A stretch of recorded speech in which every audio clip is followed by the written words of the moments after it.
Genres. They exist in everything: movies, music, and even video games. And there are a lot of video game genres. In today's video, I'm taking some of the most popular genres and subgenres and talking about my favorite video games in each of these genres, and what I think the best ones are out of all the games that I've played. Make sure to subscribe and let's get straight into it.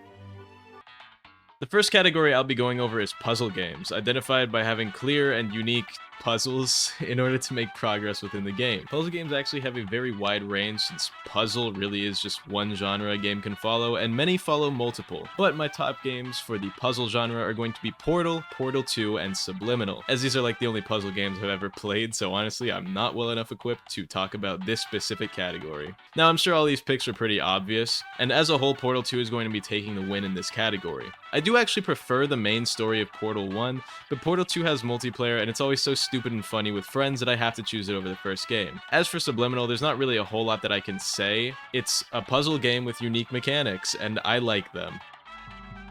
Multiplayer survival games are a pretty popular genre. We've got a few very popular games in here like Minecraft and Terraria, and even Rust falls into this category. Whether or not you like Rust is up to you, but that's not going to be in my top picks for this list. I will be ignoring zombie games in this category as well, because I'm going to be separating those for, a completely different genre category. And while I do love most of these games, they just can't be my favorite in the genre, because my favorite multiplayer survival game is going to be Don't Starve Together. I picked this for a combination of reasons. First of all, I like my games relatively difficult, which I think you guys will be able to see throughout this list, and I think that this game is easily harder than Minecraft or Terraria, or even other more niche games in this category. But I also really like the universe of the continent in Don't Starve Together. The game has a lot of very rich lore, and it's actually not even completed yet, as the game still gets updates from Clay. If you've never played Don't Starve Together, I would highly recommend it though, and I'm trying to avoid spoilers for most games that I'm mentioning on this list, especially the ones that you may have not played like Don't Starve Together, but I would recommend this game highly. Metroidvania games are one of my all-time favorite genres. I love them dearly, and I've been playing games in this genre for a long time. Think of games like the original Super Metroid, Hollow Knight, Castlevania, two of these which the genre is named after. Obviously Metroid and Hollow Knight. Now some of you may be expecting Hollow Knight to be my favorite in this category, but actually it's not, for one reason. I haven't beaten it yet. Don't worry, I'll make a video on that soon. And I also stream Hollow Knight live on Twitch, so you guys can come watch my first playthrough there. Now, my favorite game in the Metroidvania category is going to be Metroid Dread. This game came out on October 8th of 2021, and it's genuinely one of my favorite games ever. It's currently within my top 10 favorite games, which I'll give you guys a quick list at the end of this video, but I love Metroid Dread. The atmosphere is amazing, the Emmy robots really make you feel helpless for most of the game until you can kill them, and even then there's always another one right around the corner that you won't be able to fight back against. The bosses are really fun and challenging without feeling unfair, and this entire game is easily one of the best Nintendo releases in the last decade, and is easily one of my favorite games of all time, especially within this category. Next up is going to be platformer games, and honestly I don't actually play too many platformers, so this wasn't that big of a contention point. I also haven't beaten Celeste yet, so that's another factor for why it's not here, but this is probably going to Mario Odyssey. I don't even know how many hours I've spent on Mario Odyssey just trying to find those dumb little moons that don't even contribute to the game anymore after you've hit like 300, but I 100% this game and I couldn't tell you why. It's just really fun. Like, really fun. Because, this game is kind of an easy answer, I'll also give you guys my second pick, being Rayman Origins. I know Rayman Legends is usually the more popular pick, and maybe I'm a bit clouded by nostalgia and nymph thighs, but I love Rayman Origins. And I recently replayed it, and it still holds up just as well as it did 14 years ago. And I think Rayman Origins is harder than Legends without feeling unfair, and I love that difficulty. So this game is amazing, and I want a new one on par with it in terms of difficulty, platforming, and women of Rayman Origins. Now, I'm also sorry to add an edit here, but I literally recorded this whole video and then just somehow remembered that Super Mario Sunshine is literally my favorite platformer game of all time. So now this section is a mess and has 3 games in it. I don't even know how I forgot, because Mario Sunshine was so important to me. I used to play it every single day. I 100% did 3 save slots, and I speedran the game before speedrun.com even existed. I was learning glitches and shortcuts before they even got leaked on YouTube. I don't know how my brain repressed this, but Super Mario Sunshine is genuinely my favorite platformer game, and yeah, that's not really any more that can be said about it. Sorry about that. Roguelike games are a very hot point of contention. Every single person in the world who plays roguelike games is an elitist to their most desired game. Risk of Rain 2, Enter the Gungeon, Dead Cells, Slay the Spire, The Binding of Isaac, Balatro, Hades, Nubby's Number Factory. There are so many good roguelike games, but my absolute favorite has to be Nubby's Number Factory. Just kidding, it's The Binding of Isaac. Now, while I love all of the previously mentioned games, The Binding of Isaac does a few things very differently from most roguelikes in the skills that you learn while playing the game. While most of them are more traditional bullet hells where dodging is super important and your skill is determined by the movement and mechanical skill that you possess, The Binding of Isaac's most important skill isn't really mechanical, it's more mental. The Binding of Isaac is the only game on this list in which your most important ability is the capability to make your run stronger with the game knowledge that you have and the items that you're given. Nothing feels better than doubling 8 items in a secret room to reroll them all into the best items in the game, and rolling through the rest of your run with ease because you were smart enough to leverage what you had at your disposal. And this is what I love about The Binding of Isaac. But it is a love-hate relationship because unlike the rest of these games, here's a list of things that I hate about The Binding of Isaac.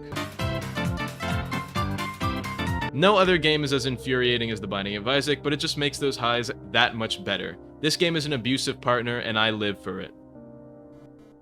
RPG games have existed for literally longer than video games, which is why I'm separating RPG into a couple of categories, being action RPGs, so modern day RPG games like Cyberpunk, which I'll cover after this, and traditional RPGs, which are generally turn-based fighting games. And, you know, this video is on video games, so I'm not going to be covering tabletop simulators, right? Anyway, my top picks for traditional RPG games are going to be Undertale, Fear and Hunger 2 Termina, Baldur's Gate 3, Final Fantasy VI.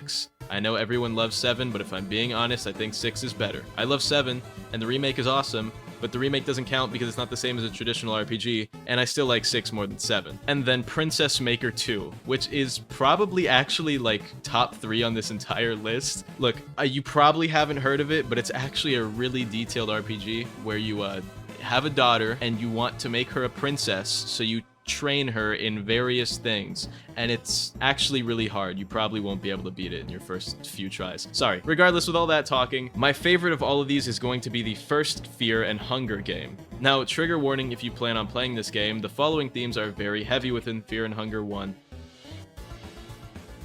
Now, I won't be going over them, but the second game has much less of this. Fear and Hunger 1 is my favorite RPG game ever, and has been ever since I found out about it. It's so rich in lore and story, and it's all so interesting. I became obsessed with the Fear and Hunger 1 and 2 lore for like a month straight. If I wanted to, I could recite literally all of it right now, word for word, completely and perfectly without a script. This game does a lot of things right in its gameplay. First of all, it teaches the player in a very harsh way, but a very effective one, killing you off for small mistakes, but ensuring you probably won't make them again. A good example of this is how fighting in this game isn't rewarding. You don't have an EXP bar and you don't get stronger from every encounter. Running from enemies is usually your best option, and once you get injured or killed, you stay injured or killed. The game's atmosphere is amazing with great sound design. It's a great horror experience, always keeping you on the edge, and then things like the Crow Mauler keep you alert and ready for attack. The game is unfair. Let me be real with that. Your fate will often depend on a coin flip. You can't even save your game without a coin flip, otherwise you might just get kidnapped or disemboweled or ripped apart or just, you know, killed. But it is just so intriguing that if you play it enough, you'll probably just get sucked into it, right? And the second game, while I do like it, has much less interesting story elements simply because the first game builds upon the lore so much that the second game can't do too much but add on to it. Now, the second game is also a bit less of a horror game. They both are, but I think the first game is just a lot more tense and scary, especially if you've already played the first one. Regardless, I love both and can't wait for the third one to release. I'm purposely avoiding spoilers for, you know, obvious reasons and for those of you who might want to try out these games,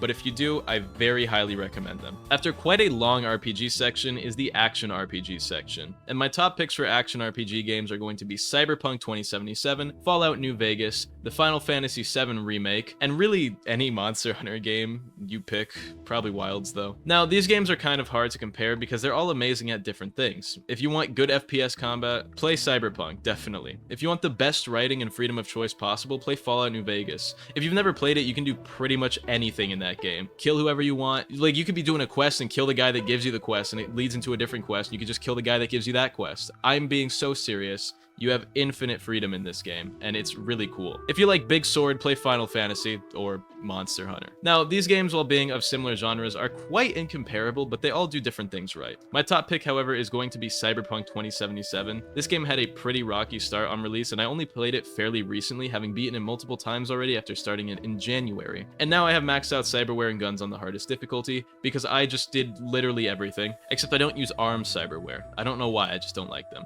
The game as a whole, though, is great. The story is great. The characters are likable and fun. The endings are, I can't even say anything about the endings or how they'll probably make you feel, because I think that's already spoiler territory. But if you haven't played this game and its DLC, I'd highly recommend both. And make sure you leave Hanako at Embers for approximately 340 hours of time before beating the game. I don't know how to title this category other than zombie games, just games with zombies in them, and I know their actual genres vary wildly when comparing things like Dying Light and Project Zomboid, which are both zombie games, but I don't care, okay? Zombies are the main selling point, so I'll compare these games that are not at all similar to each other. Anyway, my top picks for zombie games are Dying Light 1, Project Zomboid, Left 4 Dead 2, Resident Evil 2, and Plants vs. Zombies 2. Now, all these games are very different, and reading this script makes me realize I should not be comparing them, but I will anyway. I do want to go through them all and what they're good for, though. First of all, Dying Light. This game looks amazing despite being 10 years old. It honestly looks better than its sequel. And I know Dying Light 2 gets a bit of hate already, but I just don't like it nearly as much as the first game. Dying Light's movement feels realistic, while Dying Light 2 feels a bit too floaty, and, you know, the graphics are kind of cartoony and weird. They also just kind of remove the fear factor brought along by nighttime. In Dying Light 1, you were scared of the night knowing volatiles were swarming. Now, the crowds in Dying Light 2 are a bit more sparse and dumb. I hope the third game is good, though, since they're bringing Crane back. The first game really did capture the movement and parkour aspects perfectly, and I loved running around in that game just drop-kicking zombies off roofs. Next up is Project Zomboid, which really makes you feel like you're in a zombie apocalypse. When playing this game, you'll probably feel helpless, and you can actually really experience the collapse of civilization caused by the apocalypse. This game does an amazing job of making you feel like you're really there, and it truly is a work of art. Left 4 Dead 2 is just a lot of fun. I like shooting zombies with friends and hearing my friend's microphone peak as he starts getting charged and jumped by 560 zombies while reloading and he has no more ammo left. It's just a lot of fun. Resident Evil 2 is a great single-player survival experience. There's also Leon Kennedy, which is either the best or the worst part of the game at the same time, depending on who you are, and if you know why, then you obviously know why. And then Plants vs. Zombies 2 is a great game that I still play on my phone when I'm bored. I like the strategy, I like the plants. I just don't like the consultant zombie, she sucks. As a whole though, I'd have to pick Dying Light 1. I just love parkour. I really just like parkour in any game with parkour in it. It's already moving up a few spots for me if it's done well, and that's just the most fun part of Dying Light. Which brings us into the next category. Parkour video games are some of my favorites to play while listening to music and doing nothing else. My top games are going to be Mirror's Edge 1, Mirror's Edge Catalyst, and Parkour Reborn on Roblox. And because Dying Light took the last category, it won't be here. Mirror's Edge 1 and 2 have a few key differences. Mirror's Edge 1 is a bit more freeform, by default showing you less routes, giving you more creativity over where you want to go when doing parkour stuff, which is better in its favor in comparison to the second game. The second game in return has way better combat mechanics, allowing you to keep running and fighting and doing a whole lot of cool shit you couldn't do in the first game, and having new enemy variants, and they're all fun and unique to fight. They also removed the guns from the second game, which was an improvement because they sucked in the first game. As for Parkour Reborn on Roblox, I find myself playing this game quite a lot because there isn't any story to it. It's like $3 in Robux, and you can just run around and learn new skills and tech and get better at parkour. It's a whole lot of fun, and I was introduced to it by my fans from the main channel who told me about it because I liked its predecessor being Parkour Legacy. As a whole, Mirror's Edge Catalyst will be winning this category though. Mirror's Edge 1 was amazing, and the story of the second game kind of sucked because it didn't even match the first game, it matched the comic book, but the movement is really all I'm playing these games for nowadays, and that goes to Mirror's Edge Catalyst, even if I usually just play the Roblox game because it's more easily accessible.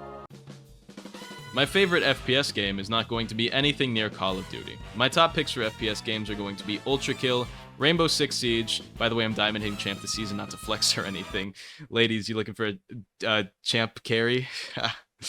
Counter-Strike 2 and Team Fortress 2. Now, I have a lot of hours on most of these games, and FPS is my most played genre. I've got 2,000 on TF2, 1,500 on Rainbow Six, and I've got about 200 on Ultra Kill, which is a lot considering the fact that the major updates are a yearly thing now. Now, while I love Ultra Kill, it won't be winning this category, because when I play an FPS game, I like knowing I'm a better human being than the people I'm killing in-game, and Ultra Kill is single-player, so I can't enjoy trash-talking people, which is exactly why Rainbow Six is going to be the winner for my FPS category. This is the most technical FPS game, and I love technical. The more advanced something is, the better. I want to be good at it, and I love being good at R6. I love this game, even when I'm screaming at my Ash players for running through Oregon Bunker without destroying the mirror watching it. It is still super satisfying to get kills in this game, and it's a whole lot of fun when you're not angry. Keyword being when. I'm not gonna lie, the only racing game I play is Mario Kart 8 Deluxe, and it's for a reason. It's not only the most fun, but it is technically the most advanced racing game out right now. There are not shroomless shortcuts like the Dragon Driftway cut in Forza. This is an easy win here. I just love Mario Kart. I really can't say anything else about this category. Fighting games. I actually do play a lot of these, but they kind of vary a lot since fighting games are quite a mixed bag. But my top picks for this are going to be Gang Beasts, For Honor, Sifu, and Tekken 8. Those last 3 games are probably some of the most technical fighting games, and this kind of really shows my love for difficulty. For Honor is the best PvP pairing-based combat I've ever played, and although I don't play it a lot anymore, I loved this game, and I mained Lawbringer 8 years ago, and I hit like the max rep on like 6 characters. I used to play this a lot. It's just a whole lot of fun if you like parry-based combat and like technical combat as a whole. Sifu is also quite technically advanced, being parry and dodge-based, and it's one of my favorite PvE fighting games. It's also hard. I sound like a broken record, but difficulty is fun for me, and it feels satisfying to overcome. I don't understand people that only like easy video games. My only gripe with this game is that the next project the developers are working on after Absolver and Sifu, 2 good fighting games, is a soccer game. Really? You guys are gonna make 2 of my favorite fighting games ever? I didn't put Absolver on here because it's a little bit outdated and nobody plays it. But you're gonna go from 2 really good fighter games into a soccer game? That's insane. And then there's Gang Beasts. This is such a stupid little party game. I cannot fathom the type of insufferable person who can't find at least a little bit of enjoyment in it just for how dumb and funny it is to play with friends. Oh, no, taking me! No! Gang Beasts is a lot of fun, but my number 1 pick is going to be Sifu. This game's just great. I don't want to spoil it, but I would highly recommend this game. One of my all-time favorites. Indie games technically aren't a specific category either, but there are a lot of good indie games. From the ones I've played, my top picks are Stardew Valley, Ultra Kill, Terraria, Undertale, and Disco Elysium, which I will not be paying money for and will instead pirate because the devs of that game don't get a cent from it anymore because of greedy corps. Now, I've got some bad news for the big Terraria fans. I love Terraria, and I've played quite a bit of it. I also love all the games I've mentioned, and out of all of these, Stardew Valley is the one I've played the most, both with and without mods. But out of all of these games, my favorite is going to be Ultra Kill. It's one of the most unique FPS games I've ever played, with amazing mechanics all around, and the style meter is one of the best ways I've seen to promote varying gameplay styles, even though sometimes it's just shotgun projectile spam. The coins are fun to use, and discovering combos like rail coining and coin adding and stuff like that is fun. The tech is fun and it all feels great to pull off in actual levels. And the game is hard, which I love. I would genuinely recommend starting this game on the hardest difficulty you can, because you'll probably wish it took longer to beat once you're caught up on it. And the final category I want to cover were Souls-like games. There are actually 2 different categories for Souls-likes, which is Soulslike and Soulsborne. For those of you who don't know, Soulsborne is any game made by FromSoft, while Soulslike is any game not made by FromSoft, which is made to replicate their style. Good thing this will be easy, because I've never played a non-FromSoft Souls-like game. Yes, I know about Liza P. I have not played it though. And since this is probably pretty obvious for people who know me from my streams and my main channel, instead of just telling you what my favorite Soulsborne game is, I'll give you guys a ranking for every Soulsborne game since I've played them all. 7 Demon Souls, 6 Dark Souls 2, 5 Dark Souls 1, 4 Dark Souls 3, 3 Elden Ring, 2 Bloodborne, and 1 Sekiro, which is my all-time favorite Souls game. It's the only parry-based Souls-like, and it's fast-paced and awesome, and genuinely the best game they ever made, and it was a side project that won Game of the Year, and they made it to stall for Elden Ring. It's crazy. Their best thing ever was a side project. How do they even manage that? But yeah, Sekiro is going to be winning. If you've never played it, I don't even know what to say to you. You just have to. You have to. If you don't do it, you're gonna explode out of something. Now, those are all the genres that I want to cover. Let's go over my top 10 games in no particular order, with no real explanation, because that would take too long. The Binding of Isaac Repentance, Super Mario Sunshine, Sekiro Shadows Die Twice, Mario Kart 8 Deluxe, Dying Light, Fear and Hunger, Metroid Dread, Cyberpunk 2077, Sifu, and For Honor. Honorable mention to Rayman Origins, but only for the nymphs. I hope you guys enjoyed. Make sure to subscribe. If you disagree or want to add some games that are from these categories or think I should play some, let me know down in the comments below. Have an amazing day, and goodbye.